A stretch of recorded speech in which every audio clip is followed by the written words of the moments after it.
কেউ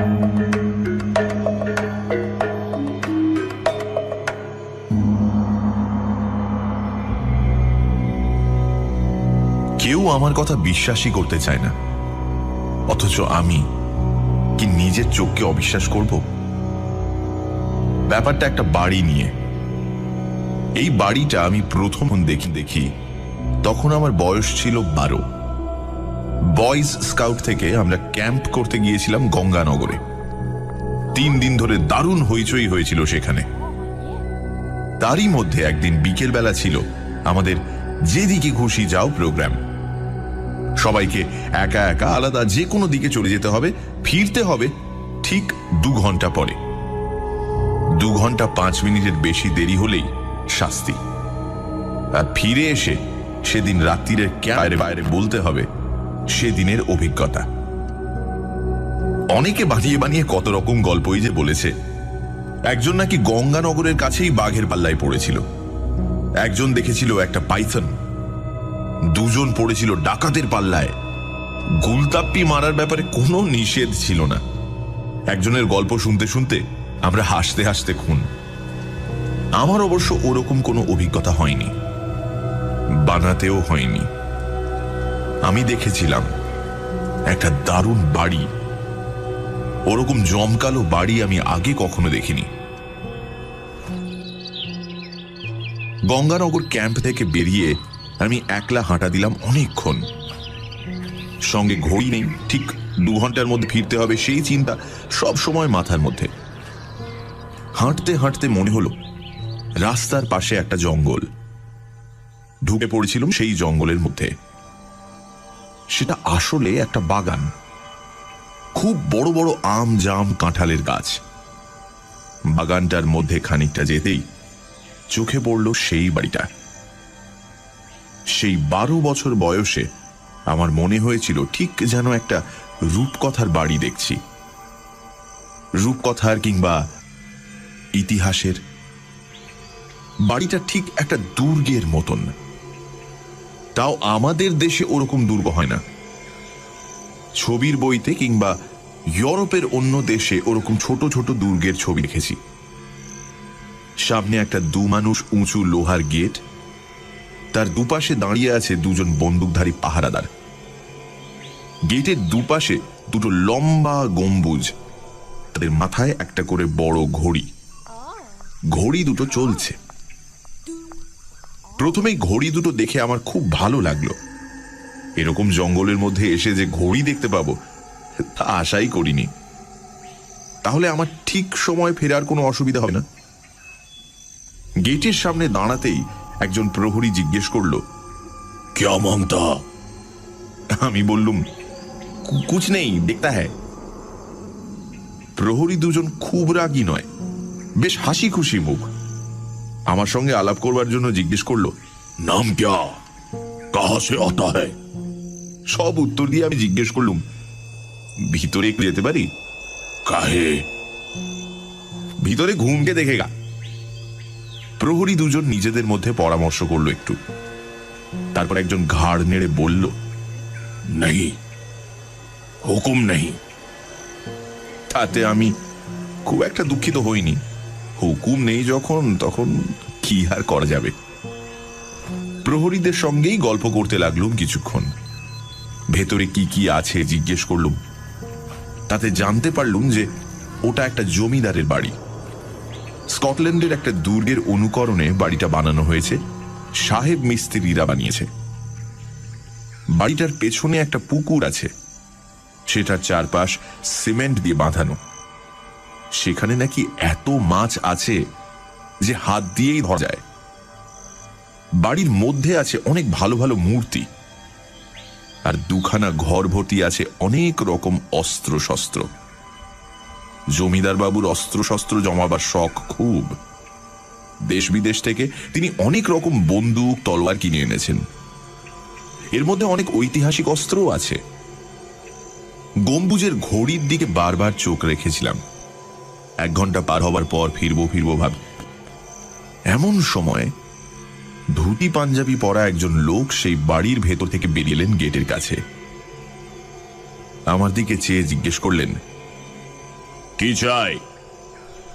আমার হয়ে প্রহরীরাই বলল, এ খোকা বাবু এ কোঠি দেখতে এসেছে। ধুতি পরা ভদ্রলোকটি বললেন, বেশ তো, ভেতরে এসো। ভদ্রলোক আমাকে খুব যত্ন করে সারা বাড়িটা ঘুরিয়ে দেখালেন। যা কিছু দেখি তাতেই ধো হয়ে যাই। সিমেন্ট দিয়ে বাঁধানো পুকুর আমি আগে দেখিনি, তাতে সত্যিই কিলবিল করছে অনেক মাছ। বাড়ির উঠোনে আর দোতলার বারান্দায় অনেকগুলো শ্বেত পাথরের মূর্তি। কিন্তু অস্ত্রের ঘরটা আমার দেখা হয়নি। সেই ভদ্রলোক বলেছিলেন, ও ঘরে চাবি তো থাকে না আমার কাছে, দাদা নেই, এসে যাবেন একটু পরেই। তুই একটু অপেক্ষা করো ভাই, দাদা এলেই তোমায় দেখিয়ে দেব। কিন্তু তক্ষুনি গম্বুজের ঘড়িতে ঢং ঢং করে 5টা বাজল। আর দেরি করার উপায় নেই, আমি ছুট দিলাম ক্যাম্পের দিকে। সে রাত্রে ক্যাম্প ফায়ারে আমি শুনিয়েছিলাম ওই বাড়িটির কথা। তখন আমি ডায়েরি লিখতাম, তাতেও ওই অভিজ্ঞতার কথা লিখব ভেবেছিলাম। এরপর 10 বছর কেটে গেছে। আমি কলকাতা থেকে বাসে যাচ্ছিলাম শিলিগুড়ি। হঠাৎ এক সময় চমকে উঠেছিলাম। তখন প্রায় সন্ধে। এদিকে রাস্তা ভেঙে নতুন করে সদ্য চওড়া করা হয়েছে। আমি বসেছিলাম জানলার ধারে। একসময় চমকে উঠে দেখি রাস্তার ঠিক পাশেই সেই দুর্গের মতন বাড়িটা। সেই দুটো গম্বুজের মাথায় ঘড়ি রয়েছে। গেটের পাশে অবশ্য বন্দুকধারী প্রহরী নেই। এ বাড়ির এত কাছ দিয়ে তো রাস্তা ছিল না। এখানে ছিল বাগান। সেই বাগান কোথায় উধাও হয়ে গেছে। এখন সেখানে রাস্তা। গম্বুজ দুটো অনেকটা ভাঙা ভাঙা। দূরে বাড়িটাকেও বেশ জরাজীর্ণ মনে হলো। চলন্ত বাস থেকে আর কতখানি বা দেখা যায়। একটু বাদেই বাড়িটা মিলিয়ে গেল। আমি একটা দীর্ঘশ্বাস ফেলুম। মাত্র 10 বছর আগেও বাড়িটা কত টাটকা ছিল। কিন্তু দুঃখ করি না কি হবে, এখন জমিদারের দিন চলে গেছে। এসব বড় বড় বাড়ি টিকিয়ে খাই শক্ত। ওইরকম কত বাড়ি এখন হাসপাতাল বা কলেজ হয়ে গেছে। তারপর আরো 5 বছর কেটে গেছে। আমি গিয়েছিলাম কোচবিহারে। সেখান থেকে একটা বাসে এলাম নিউ জলপাইগুড়ি। দার্জিলিং থেকে কলকাতায় ফিরব।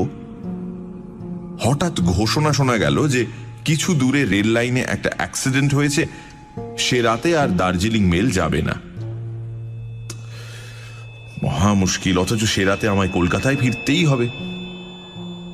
তক্ষুনি চলে এলুম শিলিগুড়ি।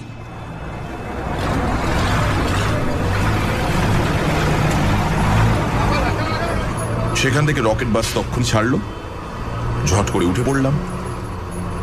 রকেট বাস চলে সারা রাত ধরে। যাত্রীরা সবাই ঘুমিয়েছে। আমিও খানিক বাদে ঘুমিয়ে পড়েছিলাম। হঠাৎ এক সময় ঘুম ভেঙে গেল। দেখি সে বাসটা থেমে আছে রাস্তার পাশে। কি ব্যাপার? জানলা দিয়ে মুখ বাড়িয়ে দেখলুম ড্রাইভার কন্ডাক্টর নেমে ঘোরাঘুরি করছে। বাসটা খারাপ হয়ে গেছে। আমিও নেমে পড়লুম। গায়ে হাতে পায়ে ব্যথা হয়ে গেছে। সেই আড়ষ্টতা কাটাবার জন্য 2-1 পা এগিয়েছি। হঠাৎ দেখি সামনে একটা গম্বুজের মাথায় ঘড়ি। আরে, এ তো সেই বাড়িটা। পাশাপাশি দুটো গম্বুজই রয়েছে, ঘড়ি দুটোও চলছে। দূরে সেই বাড়িটা। আমি গেটের কাছে এসে দাঁড়ালাম। সেখানে প্রহরী নেই, কেউ নেই। একটু ঠেলা দিতেই গেটটা খুলে গেল। ভেতরে ঢুকবো কিনা ভাবছি, এমন সময় একটা হ্যারিকেন নিয়ে এগিয়ে এলো একটা লোক। ধুতি আর পাঞ্জাবি পরা।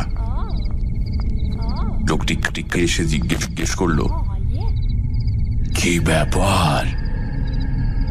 আমি বললাম, আমাদের বাস খারাপ হয়ে গেছে, তাই একটু ওই ঘোরাঘুরি করছি।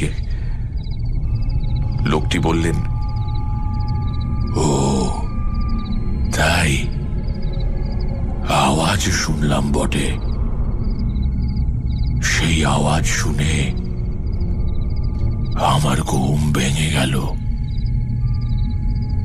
আমার মনে হলো এই লোকটিকে কি আমি 15 বছর আগে দেখেছিলাম।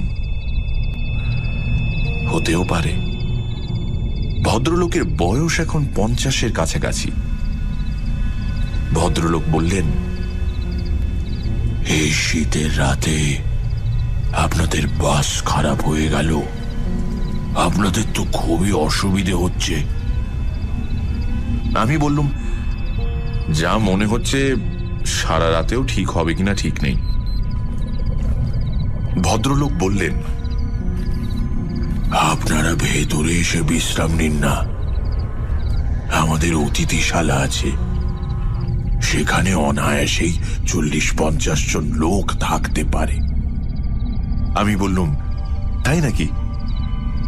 উনি বললেন, বাসের অন্য যাত্রীদের ডাকুন।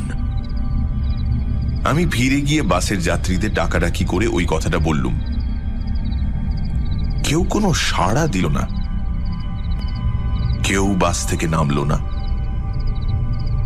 ড্রাইভার আর কন্ডাক্টর কেমন যেন অদ্ভুতভাবে তাকালো আমার দিকে। তখন আমি একাই ফিরে গেলুম।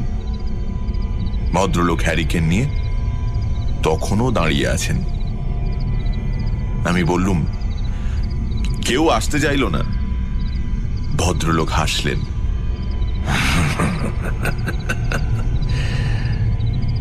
তারপর বললেন, আমাদের এত বড় অতিথিশালা পড়ে আছে, আজকাল কেউ আসে না, আপনি একাই আসুন তাহলে।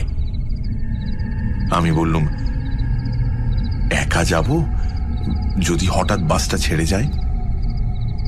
উনি বললেন, আপনাকে না নিয়ে যাবে তা কি হয়? আসুন, ভেতরে এসে এক কাপ চা খেয়ে যান। ভদ্রলোক এমন আন্তরিকভাবে ডাকলেন যে আমি আর না বলতে পারলুম না। গেট পেরিয়ে ভেতরে ঢুকলুম। তারপর বললুম, জানেন, আমি ছোটবেলায় অনেক বছর আগে আপনাদের এই বাড়িটা দেখতে এসেছিলাম। উনি বললেন, তাই নাকি? তখন জমজমাট ব্যাপার ছিল, এখন আর কিছুই নেই। এ বাড়িতে লোকই নেই তেমন। বলতে গেলে আমি একাই টিকে আছি। আমি বললুম, আপনাদের একটা অস্ত্র ঘর আছে শুনেছিলাম, সেটা সেবার দেখা হয়নি। সেই অস্ত্রগুলো এখনো আছে? উনি বললেন, হ্যাঁ, কোনো ক্রমে রেখে দিয়েছি আমি, আপনি দেখবেন। হ্যাঁ, আসুন তাহলে।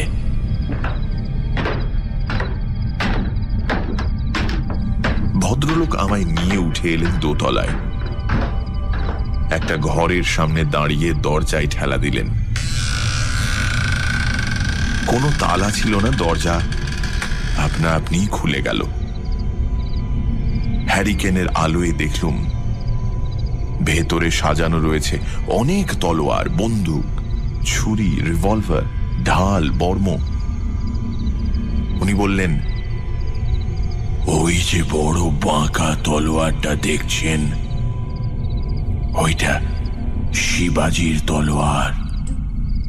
আমার ঠাকুরদা ওটা কিনে এনেছিলেন লন্ডন থেকে। আমি চমকে উঠে বললুম, তাই নাকি? তাহলে তো ওটা একটা অমূল্য জিনিস। ঘরের মধ্যে ঢুকে তলোয়ারটা ভালো করে দেখতে গেছি।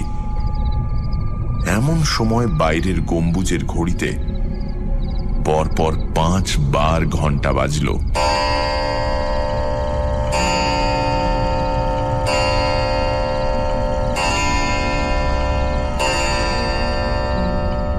সঙ্গে সঙ্গে শোনা গেল খুব জোরে বাসের হর্ন। আমি বললুম, এই রে, বাস ছেড়ে যাচ্ছে। তখনই দৌড় মারার জন্য তৈরি হয়ে বললুম, আজ ভালো করে দেখা হলো না, আরেকদিন আসবো। হ্যাঁ। ভদ্রলোক ফ্যাকাশে ভাবে হেসে বললেন,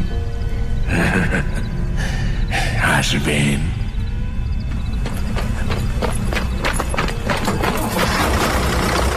আমি প্রাণপণে দৌড়ে রাস্তায় এসে দেখলুম বাসটা চলতে শুরু করেছে। উঠে পড়লুম এক লাফে। কন্ডাক্টর নামায় কিচ্ছু বলল না। একসময় পৌঁছে গেলুম কলকাতায়। এর দুদিন বাদে কফি হাউসের বন্ধুদের বললুম, জানিস গঙ্গানগরের কাছে একটি জমিদার বাড়িতে দারুণ দামি জিনিস আছে, শিবাজি তলোয়ার, লর্ড ক্লাইভের পিস্তল। দেখতে যাবি? বন্ধুদের মধ্যে একজন খবরের কাগজে কাজ করে। সে হো হো করে হেসে উঠে বলল, তোর কি মাথা খারাপ হয়েছে? গঙ্গানগরের কাছে জমিদার সিংহদের বাড়িটার কথা বলছিস তো? সে বাড়ি তো গভর্নমেন্ট নিয়ে ভেঙে ফেলেছে গত মাসে। সেখানে অনেকগুলো ফ্ল্যাট বাড়ি হবে। আমি রেগে উঠে বললুম, তোরা খবর কাগজের লোকেরা যা শুনিস তাই বিশ্বাস করিস, মিলিয়ে দেখিস না। আমি নিজের চোখে পরশুদিন দেখে এলুম। তারপর এমন তর্কাতর্কি শুরু হয়ে গেল যে অন্য বন্ধুরা থামাতেই পারে না। শেষ পর্যন্ত আরেক বন্ধুর কাছ থেকে একটা গাড়ি জোগাড় করে আমরা তক্ষুনি বেরিয়ে পড়লুম গঙ্গানগরের দিকে।